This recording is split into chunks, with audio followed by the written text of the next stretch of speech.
Hello, everyone. My name is Paola Taraz, and welcome to the Higher Education Services Corporation's presentation on completing your FAFSA, which is a free application for federal student aid.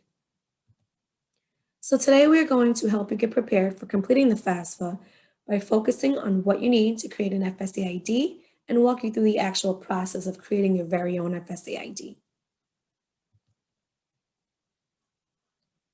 The FAFSA is the application that you will need to fill out to get any financial aid from the federal government to help you pay for college, and it becomes available October 1st of your senior year. The FSA ID is the username and password used to access and electronically sign the student's FAFSA, and it also allows access to all federal student aid websites. Now, before you can create your FSA ID, you should get prepared. I am now going to share a short video showing you what you need to get started when creating your FSA ID.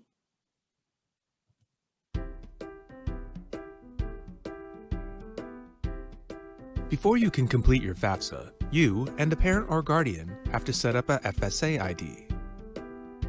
Your FSA ID is a username and password you use to log into the U.S. Department of Education online systems and for completing and electronically signing your FAFSA. To create your FSA ID, you'll need to use your full name, not your nickname, your social security number, and your birth date. You'll also use your mobile number to make it easier to sign in and reset your password when needed. Some pointers about email addresses. An FSA ID can be associated with only one email address, so students and parents cannot use the same one when creating their FSA IDs. Also, if you have an email address other than a high school address, use that alternate address because the school email won't be available after you graduate. When you set up your FSA ID, you'll need to create a memorable username and password. Your username must be 6 to 30 characters long, and you can use a combination of letters and/or numbers. Your password must be 8 to 30 characters long and contain characters of numbers, uppercase letters, and lowercase letters. Your password is case sensitive. You'll also need to create challenge questions and answers so you can get back into your account if you forget your login information. Give these some thought ahead of time and be ready when you sit down to create your FSA ID. Here are some examples. When you're ready, go to StudentAid.gov to create your FSA ID. So now that you know what you need to get started, I will walk you through creating your very own FSA ID. So the first step is to go to StudentAid.gov. Next, you will click on Create FSA ID Now. In this section, you're going to fill out all of the fields, including your email address, confirming your email address, your username, password, and confirm your password and click Continue.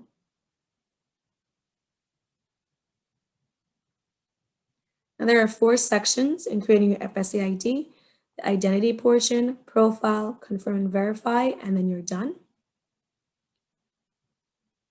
In this section, you're going to fill in your personal information, including your first name, middle initial, last name, date of birth, and social security number, and click Done.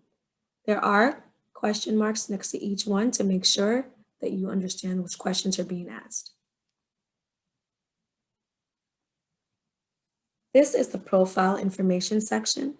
And in this section, again, you're going to provide your email address, confirm that, your username, and your password. Confirm your password and enter your mailing address, including the city, state, and zip code. You also have the option to register your mobile phone number in order to recover your account in the event that you forget your login information. Next is where you create your challenge questions. There are 4 challenge questions that need to be created. The first 2 questions you can select from a drop-down menu and provide answers.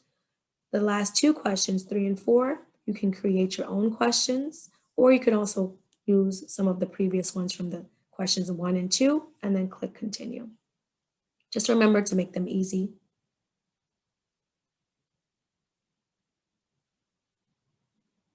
In this section, you're going to review the information, double check that all the information you provided in the previous pages are correct, and click on the box to accept the terms and conditions. By accepting the terms and conditions, you're verifying that the information is correct. Then click Continue.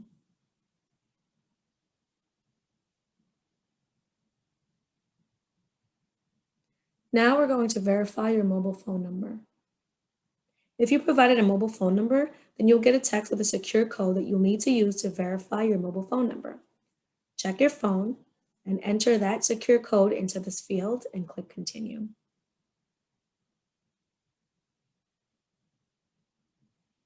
Next, we're going to do the same thing with your email address. If you verified your email address, you'll be getting an email with a secure code. Provide that secure code into this field and click Submit. That's it. You have created your own FSA ID. We get a lot of questions from students and their families regarding the FSA ID, so let's take a look at some of the most common ones.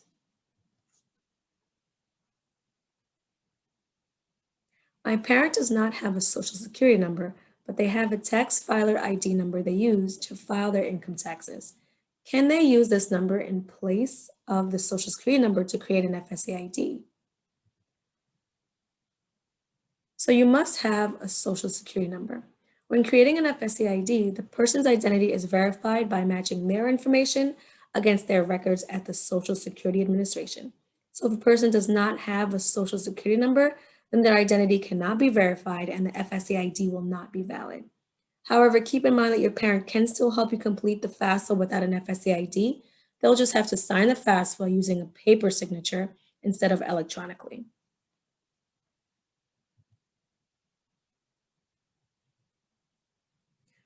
The next question we get is, how can I tell if I already have an FSA ID? So you can check to see if you have an FSA ID by logging into the StudentAid website and clicking on Log On to your account, and then you're going to enter your username and password if you remember it. If you verified your email address or mobile number when creating your FSA ID, then you can enter either one of those instead of your username. If you are able to log in, then you have an FSA ID. If you aren't, you can always, from the login page, choose to create an account, retrieve your username, and reset your password.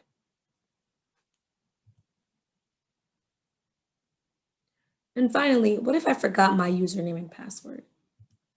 In the event that you do forget your username and password, the StudentAid website does provide step-by-step instructions to help you recover your account information.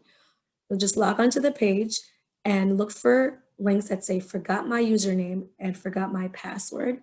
Click on one of those and follow the instructions in order to recover your account information. I'd like to thank you for joining us on this review of how to create your FSA ID. If you guys have any further questions regarding the FSA ID, you can go to StudentAid.gov/FSA ID. If you have any questions regarding the FAFSA, you can go to www.StudentAid.gov. And if you have any questions specifically about New York State student financial aid, you can go to www.hesc.ny.gov. And you could also email us at HESC with any questions at thepath@hesc.ny.gov. Thank you.